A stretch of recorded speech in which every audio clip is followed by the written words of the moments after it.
Byaragahinda gakomeye by'umwihariko mu buryo budasanzwe kubona umuyobozi wa Korea y'Amajyaruguru Kim Jong Un ari kurira ababajwe n'urupfu rwa nyakwigendera Ayatollah Ali Khamenei, akaba ari umugaba mukuru w'ikirenga mu gihugu cya Iran.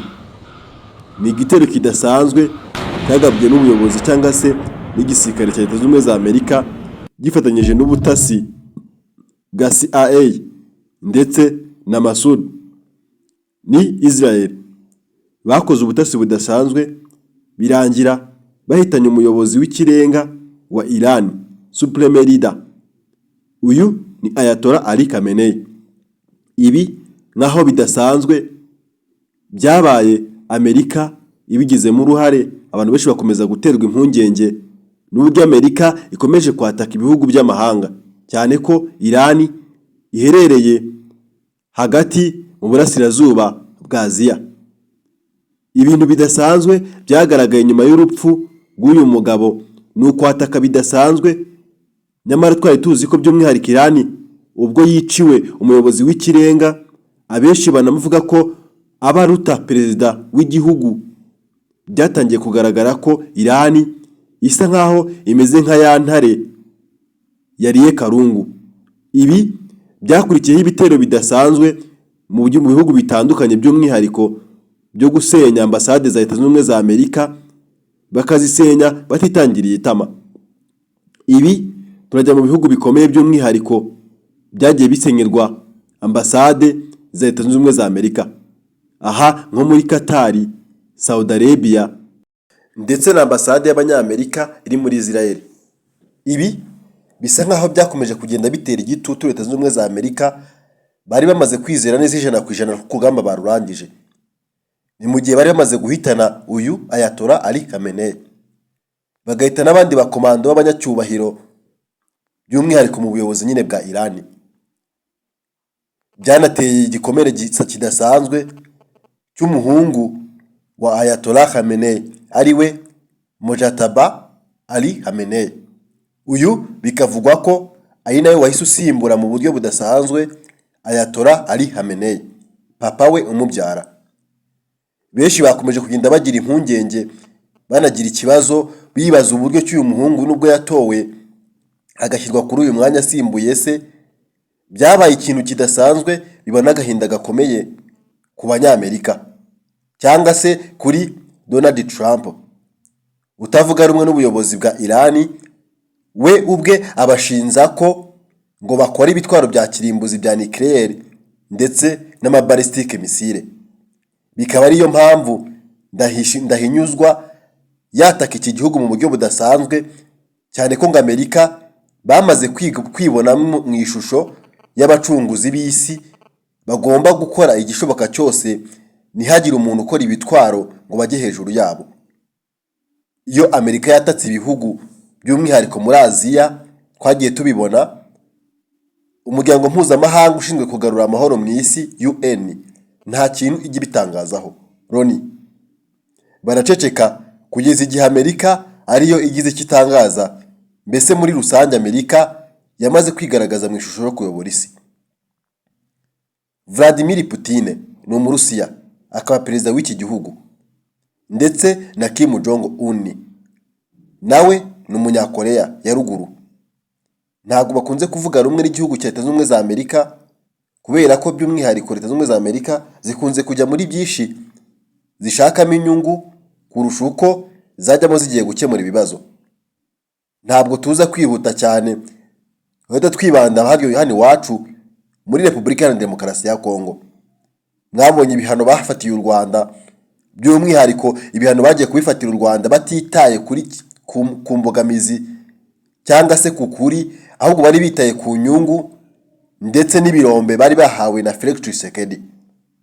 Donald Trump, umubusinessman wabaye umuperezida wa Leta Zunze Ubumwe za Amerika, agatorwa ku majwi ari hejuru, ariko bikaba bivugwa ko n'ubundi nta buyobozi bwe.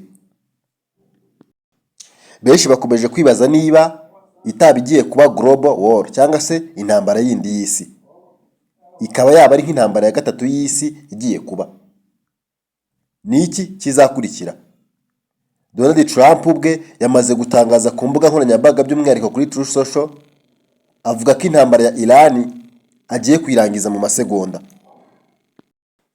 Gusa ubuyobozi bw'igisirikare cya Iran by'umwihariko banyujije ku rubuga rwabo rwa Instagram iranianmilitary.ig batangaje ko perezida wa Leta Zunze Ubumwe za Amerika Donald Trump ndetse na Benjamin Netanyahu akaba ari perezida w'igihugu cya Israel bafashe uburenganzira bafata umwanzuro babigiyemo inama babyumvikanyeho batangiza intambara yo kugaba ibitero kuri Iran. Ibyo babikoze rwose babiteguye, ni byiza, bafashe umwanzuro mwiza, ngo gusa nta mwanzuro bafite cyangwa se nta cyemezo bafite mu guhagarika intambara.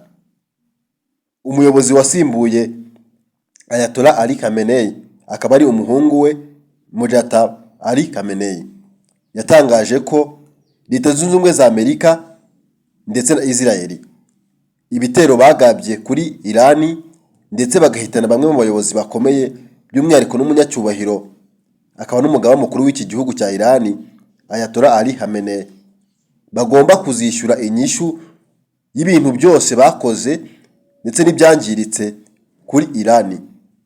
Bazabyishyura gute? Ni ukubagabaho ibitero mu buryo budasanzwe. Ayatollah Ali Khamenei nyuma y'urupfu rwe, Amerika yabonye ibitangaza bidasanzwe, indege z'intambara ziteye ubwoba, kugeza n'ubwo Trump asa nk'uwagize ubwoba atangaza amagambo atangaye cyangwa se ateye ikibazo ngo ntabwo bari bazi ko Iran ifite ibitwaro bya kirimbuzi bimeze gutya. Babibonaga ubwo bagiye kubona bakabona Iran ikuye mu bubiko ibitwaro bya kirimbuzi bakikangamo. Ikindi ni impungenge Leta Zunze Ubumwe za Amerika zishobora kugira mu gihe batekereza ko Iran ishobora kurekura nucleaire.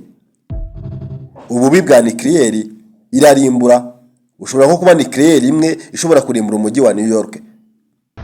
Ibi bigateza impungenge by'uko bashobora kurakaza Iran isaha ku isaha ikaba yarekura iyi ntwaro ya nucleaire. Ngira nk'uko mubizi abakurikiranye amateka, nucleaire ziheruka gukoreshwa nizo mu ntambara ya kabiri y'isi zarashwe Hiroshima na Nagasaki mu Buyapani, zarashwe n'Abanyamerika. Abize amateka murabizi. Intambara ya Iran iri guhanganamo na Israel ifatanyije n'Abanyamerika cyangwa se na Leta Zunze Ubumwe za Amerika ni uruhererekane rw'ibintu byinshi bitandukanye. Amerika yo ivuga ko Iran bari kwifuza ko ihagarika gukora ibitwaro bya kirimbuzi by'umwihariko biri mu bwoko bwa nucleaire n'amaballistic missile, cyane ko ngo bishobora gutera impungenge ndetse bigateza n'ikibazo cy'umutekano muke ku isi. Gusa abarebera hafi by'umwihariko bakurikiranira hafi imiyoborere na systeme bya Leta Zunze Ubumwe za Amerika bavuga ko Amerika ikiniziza Iran yiziza yuko irekura utungunguru twishi tw'amavuta ikaduhereza Abarusiya, Korea ndetse n'Abashinwa, cyane ko igihugu cya Iran nicyo gihugu cya mbere ku isi gitunganya amavuta menshi cyangwa se peteroli nyinshi. Ibi Amerika ikaba ari byo bya mbere bituma iyiyenzaho cyangwa se yifuza gukuraho ubuyobozi butemera kumvira imiyoborere ya Leta Zunze Ubumwe za Amerika. Amerika ikahajya yitwaje ko bafite izi ntwaro, ariko abenshi bakavuga ngo nimba ari iki koko mwakagombye guhera muri Korea ya Ruguru. Ati kubera ko Korea ya Ruguru ntabwo Iran yarusha ibitwaro bya kirimbuzi nk'izo nucleaire muvuga, ahubwo murajyayo kubera gushaka inyungu zanyu. Ndabashimiye, mukomeze kugira ibihe byiza.